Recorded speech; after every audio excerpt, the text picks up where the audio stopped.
Hey guys, Mike here. These are my thoughts on Elden Ring DLC after just beating the game. And this is sort of like a kind of like a half review, half thoughts. Okay, let's just start with things that I liked about the game. The art design, I really like, 10 out of 10. The music is really good, 10 out of 10. The level design is pretty good, somewhere between a 9 or a 10. I would give the levels. The story, I think I know what's going on, but as with all FromSoft stories, I'll just wait for the lore masters to explain it. But I like the story from what I could understand from it.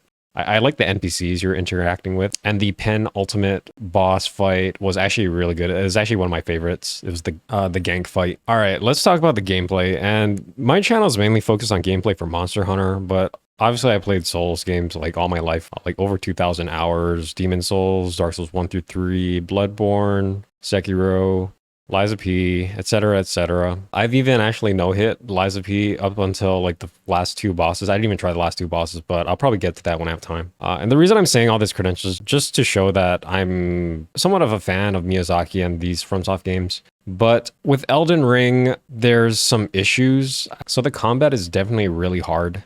And I don't think normies will be able to beat it, or at least it'll take them a really long time to beat it. A normie would probably have to wait for OP build guides to come out and then just copy that, and maybe you could beat it. I don't know, because like even then the bosses have so much aggression and punishing moves that I don't know if you can even beat it if you just try to go through it brain dead. It might be possible, but I'm not really not sure. This is the first time I'm really not sure that normal people and casuals will be able to beat it. So the bosses are really, really aggressive, and they have so much mechanics behind them that I feel like this is an evolution of what FromSoft is trying to do with rewarding the observant gamer. So in Demon Souls, Dark Souls 1, how they would typically reward the observant gamer is they would give them an advantage in player versus environment, like during levels, like exploiting a monster's weakness or giving a large advantage against the boss. But for Elden Ring and the Elden Ring DLC, you have to be very observant just to not die. So what do I mean by that? So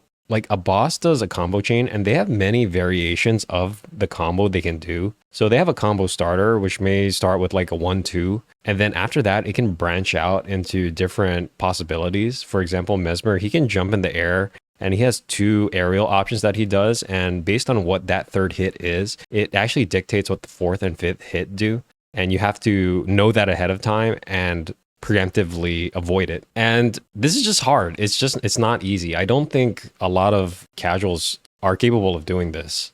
The gamers will be able to figure it out, that's for sure, but it's just really hard. And trying to identify all of these tells that are very subtle, by the way, and they're very intentional. I can tell the developers made them very intentional, but very subtle. And trying to do that while everything is going on the screen, like with all the effects and just like the camera going all over the place and the boss just never relenting and never stopping. It's really hard to learn the move sets. And it's going to take you a lot of tries to do it. So do I agree with that design? I honestly, I don't really agree. One way I would change this is to put that caliber of boss fight, put it as end game extra bosses. Now you could argue, okay, well the DLC is basically an end game pack. So what are you complaining about? I would say like every boss does not have to be like that. Every single boss in Elden Ring DLC has this Melania archetype where they're very, very, very fast. They have multi-hit combos. They have super aggression. They have gap closures. They have gap closures mid combo. They have insane tracking. Some moves don't have tracking, which you have to observe and be able to punish that, where you can just sidestep that. Some attacks from the bosses have high stamina damage, which prevent guarding. And one fascinating thing I saw in the Elden Ring DLC is that some bosses are designed to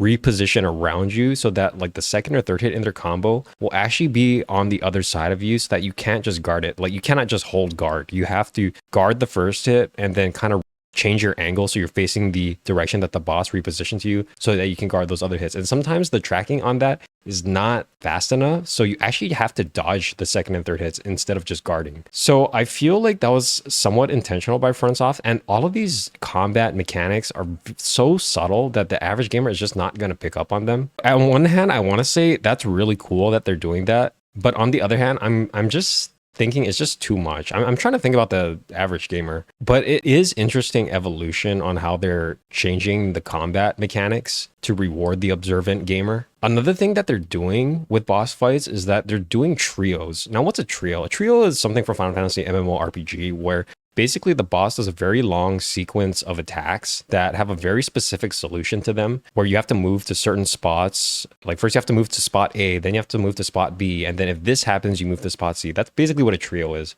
They're actually doing that in Elden Ring DLC. For example, like some bosses, you have to run to the left or right and jump at the same time. And after that, the boss follows it up with a combo that you have to guard or dodge at the third or final hit. So there's like a sequence of defensive moves that you have to execute in order to fully dodge that attack. And if you don't do it completely, just like a trio in Final Fantasy, you're just gonna die. And again, those are really hard. And this kind of plays into the very long combo chains that the bosses are doing in this game. So I would say for the Elden Ring DLC, if you're a hardcore gamer, you're really gonna enjoy this DLC and fall in love with the process of learning the tells and how to defend against all of the boss attacks. But for the average gamer, I cannot really recommend this game. And I'm very interested in the consequences for the future for FromSoft and Miyazaki and where they take the Dark Souls series, because now they kind of just let out Pandora's box. They can't go back with the difficulty. People are going to be expecting this from now on. I do think they have a strong foundation here with the way you solve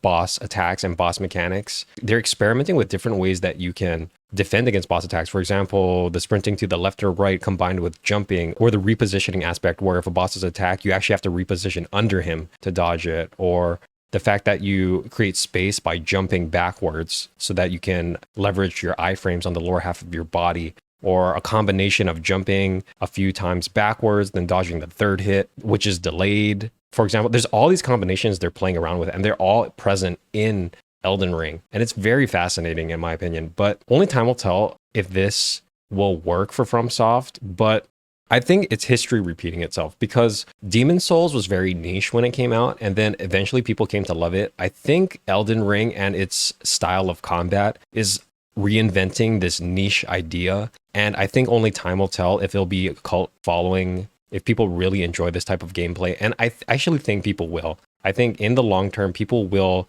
go back and look on the Elden Ring DLC and the mechanics that the bosses are doing, and people will say Elden Ring DLC will go down as a legendary creation by Miyazaki and his team. This game is going to be very controversial, but in the long term, I think it will stand the test of time as one of FromSoft's greatest games. Thanks for watching.